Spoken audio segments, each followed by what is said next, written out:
The restaurant was filled with the city's wealthiest elites, dressed in designer suits and glittering jewelry. Then she walked in, plain clothes, no makeup, and a quiet presence. Laughter rippled through the room as whispers spread. Did she get lost? How embarrassing, they sneered, mocking her as if she didn't belong. But when the waiter rushed to her with VIP treatment and the owner himself greeted her reverently, the room fell silent. The truth about her identity shattered their arrogance in an instant. Keep watching. Olivia Carter had always been a woman of simple taste.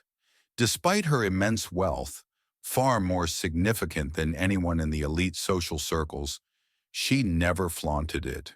She believed in humility, kindness, and living without pretense. While other billionaires surrounded themselves with luxury, Olivia enjoyed the little things, reading in quiet cafes, shopping at thrift stores, and dining at small, family-owned restaurants. One evening, Olivia visited an upscale restaurant in the city's heart. It was known for catering to the rich and powerful, a space where social status meant everything. She arrived alone, dressed in a modest sweater and jeans, her hair pulled back into a simple ponytail. To the elites lounging around, she looked like an outsider, a nobody. As she walked in, the stares were immediate.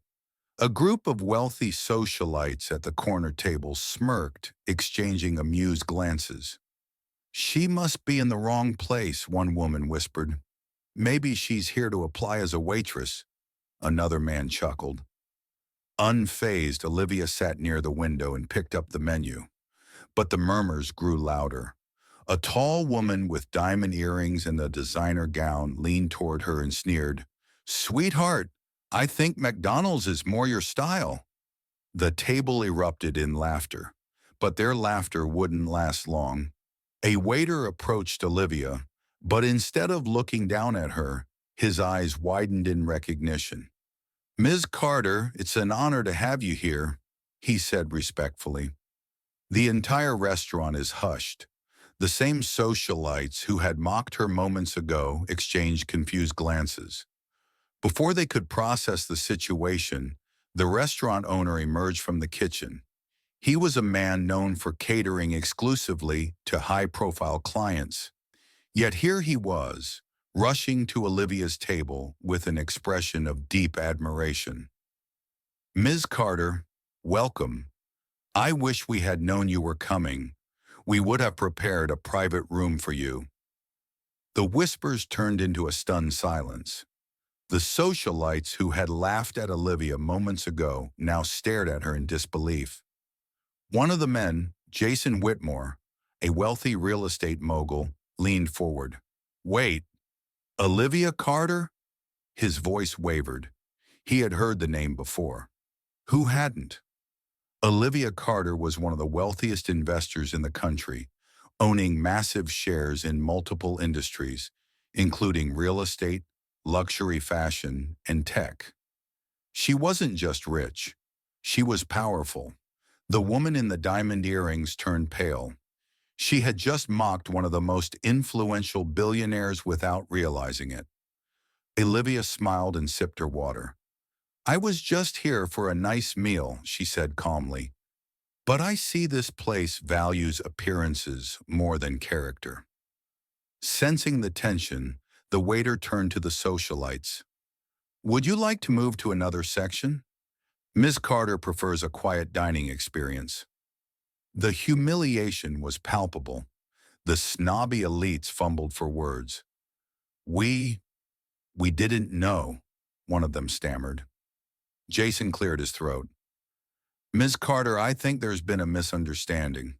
We didn't mean any harm." Olivia set her glass down and looked at them, her expression unreadable. "You judged me the second I walked in," she said.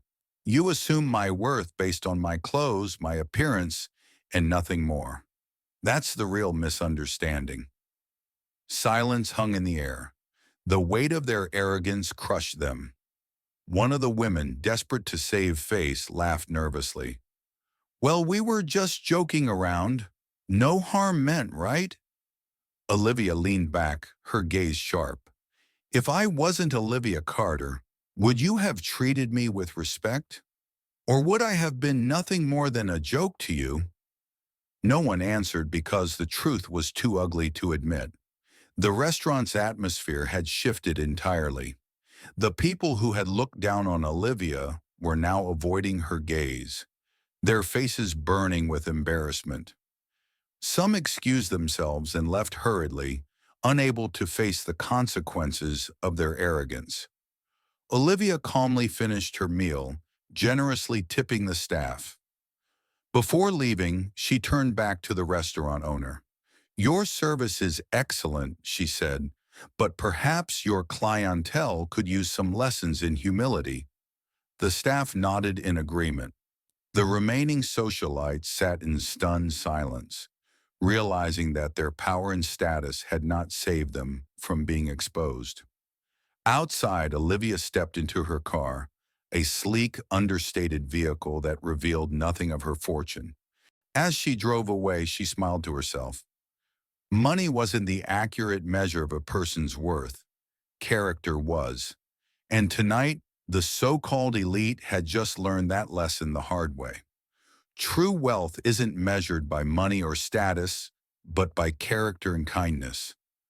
Judge others by their hearts, not appearances, because you never know who you look down on. If you enjoyed this story and thought it provoking, don't forget to like, share, and subscribe for more powerful narratives. Let us know your thoughts in the comments.